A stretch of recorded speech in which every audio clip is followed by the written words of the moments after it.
Here with Colorado Mines head men's basketball coach Pryor Orchard. Coach, big 68-57 win over top-ranked Metro State tonight. How did you think the game went from your perspective? Well, I thought it went how I'd hoped.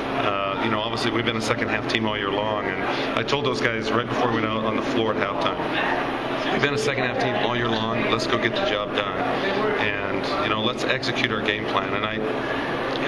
We were fortunate to make a few shots at the end, and I thought that was a difference in the game. They missed some perimeter shots, and we were able to get enough rebounds to win the game, and I thought that was such a key, is rebounding, and because both teams really rebound well. I mean, it was really a big battle out there.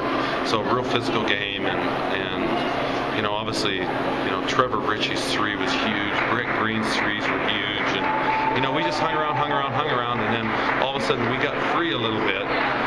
But we got free because our post players, Trevor Wages and Dale, were really posting up strong. And when they do that, it's obviously they have to make a decision.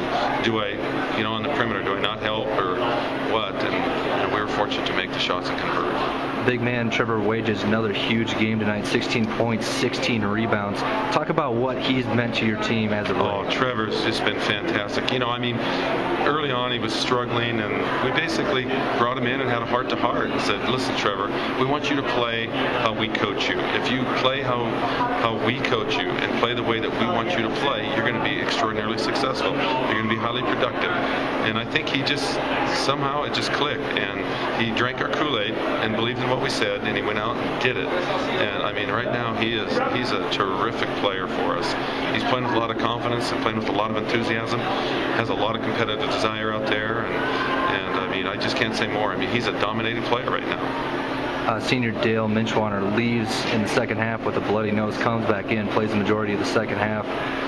Talk about his gut performance tonight. Oh, I thought he might have a broken nose, to be honest with you.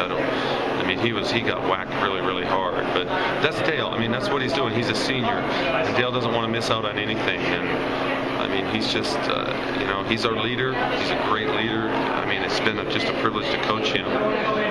But he's got 14 more games to go, and we need more of that toughness out of him. He displayed a lot of toughness tonight, and I think that was emblematic of our program, and I think that toughness rubs off on our other players. Looking ahead to tomorrow, a big win like this, sometimes you have a little bit of a hangover with struggling Regis coming in. What are you guys going to need to do to keep grounded and get a win tomorrow night? You know what? We just got to have a really enthusiastic shoot-around. We can't get too technical with our preps. We got to come in. We have to have some other guys step up tomorrow. And we have other players on our team, that didn't play a lot of minutes tonight, and those guys got to step up and get the job done. But again, we can't lose sight of the fact of how we've been winning games. That's with shot selection, discipline, getting the ball inside, and defense and rebounding. And that's our recipe to success. And we have to continue that every game, no matter who we play. And we have a lot of respect for our opponents. We don't want to, maybe the record isn't what Metro's record is, but we still want to have the same amount of respect for Regis as we do Metro. So we play well and mentally prepare.